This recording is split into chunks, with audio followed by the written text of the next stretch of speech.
Welcome to 10 Minutes a Day, a daily reading of the Catholic Church's social encyclicals. Today we continue with Pacem and Terris, written by Pope John XXIII in 1963.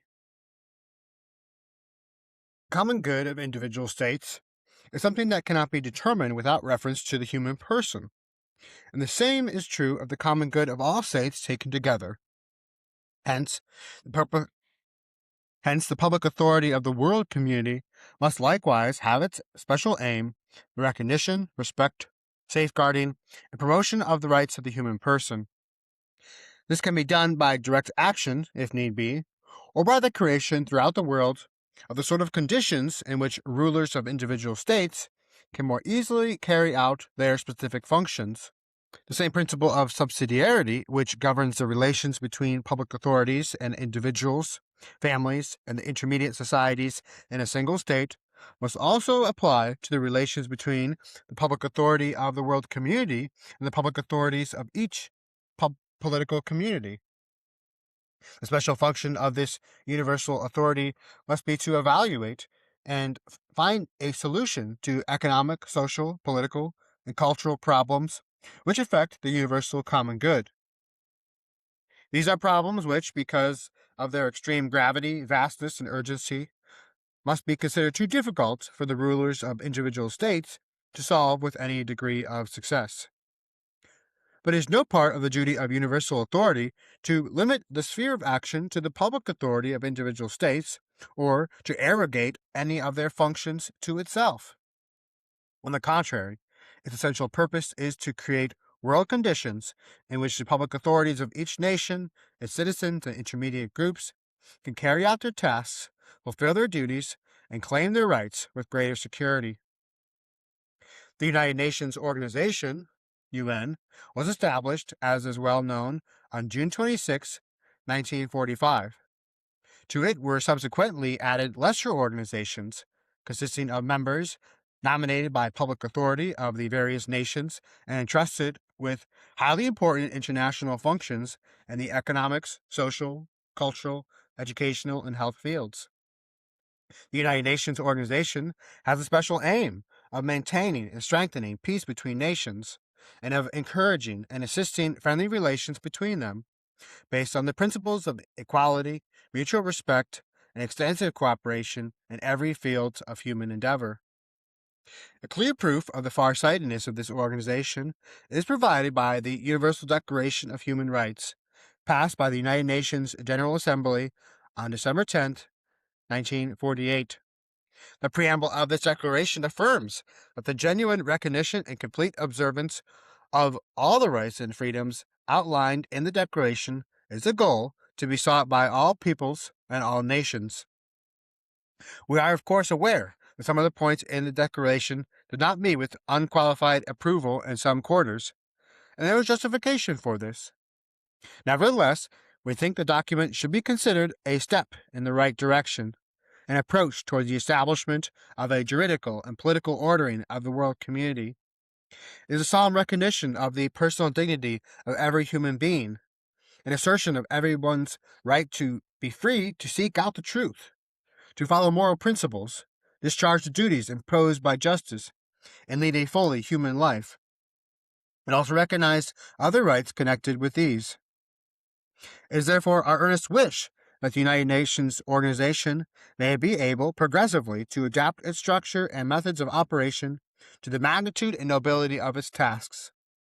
May the day be not long delayed when every human being can find in this organization an effective safeguard of his personal rights, those rights, that is, which derive directly from his dignity as a human person, and which are therefore universal, inviolable, and inalienable. This is all the more desirable in that men today are taking an ever more active part in the public life of their own nations, and in doing so, they are showing an increased interest in the affairs of all peoples.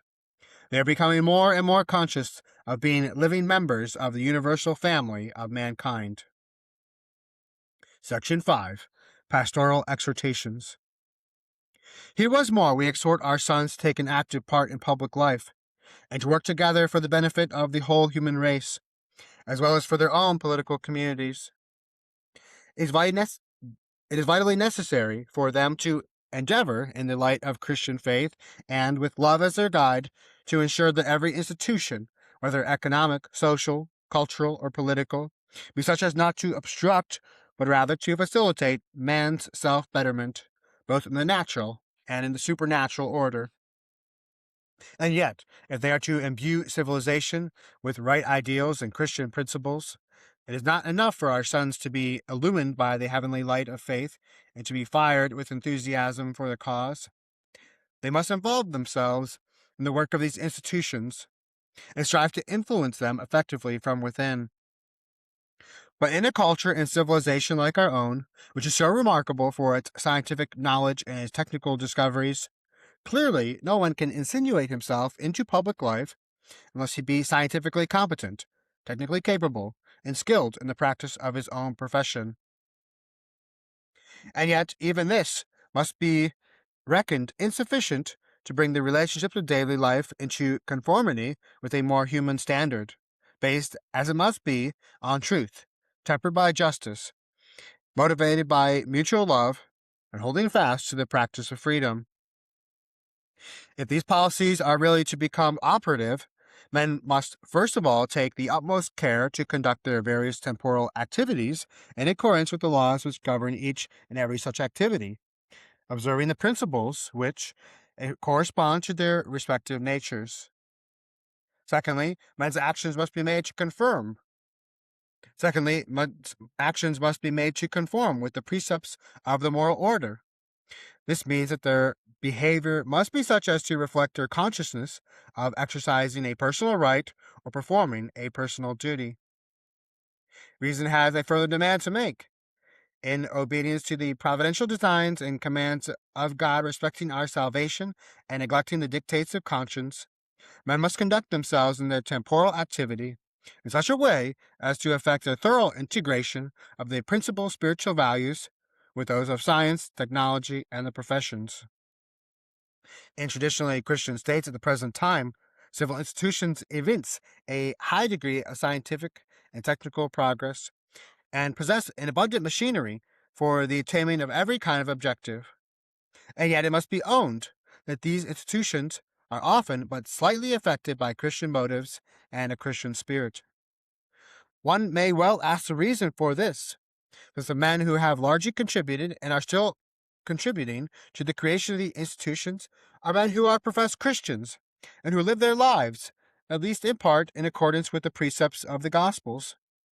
In our opinion, the explanation lies in a certain cleavage between faith and practice. Their inner spiritual unity must be restored, so that faith may be the light and love, the motivating force of all their actions. We consider, too, that a further reason for this very frequent divorce between faith and practice in Christians is an inadequate education in Christian teaching and Christian morality. In many places, the amount of energy devoted to the study of secular subjects is all too often out of proportion to those devoted to the study of religion. Scientific training reaches a very high level, whereas religious training generally does not advance beyond the elementary stage. It is essential, therefore, that the instruction given to our young people be complete and continuous and imparted in such a way that moral goodness and the cultivation of religious values may keep pace with scientific knowledge and continually advancing technical progress. Young people must also be taught how to carry out their own particular obligations in a truly fitting manner.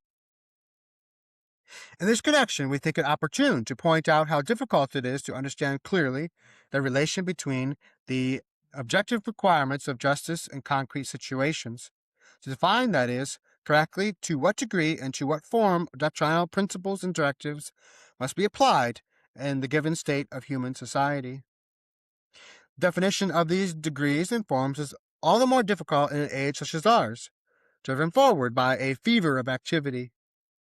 And yet, this is the age in which every one of us is required to make his own contribution to the universal common good.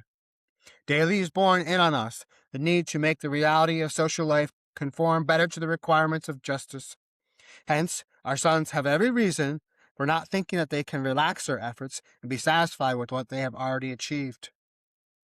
What has so far been achieved is insufficient compared to what needs to be done. All men must realize that. Every day provides a more important and more fitting enterprise to which they must turn their hands. Industry, trade unions, professional organizations, insurance, cultural institutions, the law, politics, medical and recreational facilities, and other such activities. The age in which we live needs all these things. It is an age in which men, having discovered the atom and achieved the breakthrough into outer space, are now exploring other avenues, leading to almost limitless horizons.